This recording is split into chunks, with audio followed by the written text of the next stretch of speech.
Chapter 3 के short question जो exercise के अंदर मौजूद हैं, उसमें पहला जो शॉर्ट क्वेश्चन है हमारे पास, what is the difference between a mode of nutrition of fungi and animal. कि हमारे पास क्या तरीकाकार है, किस तरह जो है वो फंजाई और एनिमल जो है वो अपनी खुराक को लेते हैं। हम लोग पढ़ चुके हैं किंगडम एनिमल के अंदर। जो किंगडम एनिमल में हमने देखा था कि जो जानदार थे वो अपनी फूड को इनगल्फ करते थे, इंजस्ट करते थे और उसको स्पेशल कैविटी के अंदर जो है वो ब्रेक डाउन करते थे। लेकिन हमने देखा था कि जो फंजाई था वो क्या करते थे, एंजाइम को सिक्रीट करते थे और फूड के ऊपर डालते थे और फूड की आउटसाइड जो है वो ब्रेक डाउन जो है वो करते थे। तो वो फंजाई जो है वो सिंपलर ऑर्गेनिज्म है, सिंपल मल्टीसेलुलर ऑर्गेनिज्म होते हैं। Obtain bye food by dissolving outside the body, ये बॉडी के बाहर जो है फूड को एब्जॉर्ब करते हैं और उसको हजम करते हैं। जबकि मैमल्स के अंदर इनकी बॉडी बहुत ज़्यादा कम्प्लेक्स होती है और ये डाइजेस्ट करते हैं अपनी फूड को विद इन देयर बॉडी, अपनी जिस्म के अंदर जो है फूड को डाइजेस्ट करते हैं। उसके बाद हमारे पास क्वेश्चन नंबर 2 है, it is difficult to use the criteria for interpreting. ये मुश्किल है कि हम कोई क्राइटेरिया, कोई हम लिमिटेशन लगा दें इंटरब्रीडिंग को डिफाइन करने के लिए ऑफ यूनिसेलुलर ऑर्गेनिज्म, एक सेल वाले जानदार की। ये बहुत मुश्किल है कि हम it is difficult to use the criteria of interbreeding. ये मुश्किल है कि हम कोई क्राइटेरिया लगाएं इंटरब्रीडिंग के लिए to define a species of unicellular organism, एक सेल वाले जानदार की स्पीशीज़ को डिफाइन करने के लिए कि उनके अंदर इंटरब्रीडिंग कैसे होती है।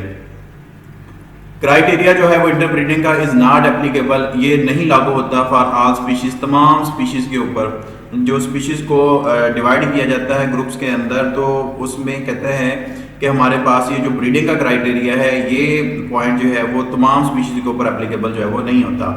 Because many organism reproduce asexually, क्योंकि बहुत सारे जानदार जो हैं वो रिप्रोड्यूस जो है वो एसेक्सुअली करते हैं, इसमें मेल और फीमेल का कंसेप्ट नहीं होता। जैसे कि हमारे पास एग्जांपल मौजूद है, बैक्टीरिया है, ये इंटरब्रीड करता है but they are still a part of certain species, लेकिन ये अभी तक कुछ स्पीशीज़ का मखसूस स्पीशीज़ का जो है वो हिस्सा है।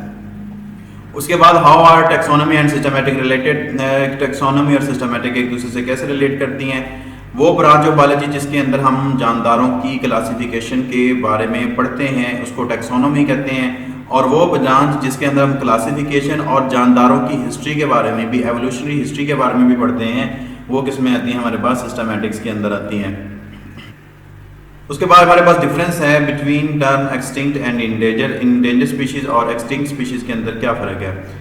A species that no longer live in ecosystem, वो स्पीशीज जो अभी दुनिया के अंदर कहीं भी मौजूद नहीं है, उसको हम क्या कहते हैं, एक्सटिंक्ट स्पीशीज कहते हैं। हमारे पास जैसे कि डायनासोर्स हैं, और वो स्पीशीज इसको इंडेंजर स्पीशीज कहते हैं, जिसको आने वाले वक्त में ख़तरा हो कि वो ख़त्म हो जाएगी नियर फ्यूचर के अंदर, आने वाले वक्त के अंदर, तो उसको हम लोग इंडेंजर कहते हैं। जैसे कि हमारे पास मोरको पोलो शीप है, मारफोर है और इंडस डॉल्फिन है। इनको खतरात लाहक हैं कि ये आने वाले वक्त के अंदर ख़त्म हो जाएंगी। क्वेश्चन नंबर 5 है हमारे पास शॉर्ट क्वेश्चन जो एक्सरसाइज के अंदर मौजूद है, what are the contribution of Whittaker. Whittaker की क्या कंट्रीब्यूशन थी।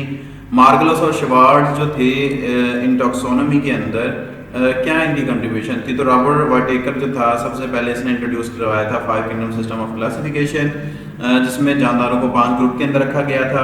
फिर 1988 के अंदर जो है मार्गलोस और शिवार्ज ने मॉडिफाई कर दिया था 5 किंगडम सिस्टम जो है वाइट टेकर का। उन्होंने कैसे मॉडिफाई किया था। जो वाइट टेकर का जो 5 किंगडम था वो बेस कर रहा था 2 पॉइंट के ऊपर, एक सेलुलर ऑर्गेनाइजेशन के ऊपर और दूसरा जो है वो फूड टेकिंग मोड के ऊपर। तो उन्होंने ही जो एक नया पॉइंट ऐड किया था, उन्होंने जानदारों को क्लासीफाई करना शुरू किया था on the base of genetics, उनकी DNA की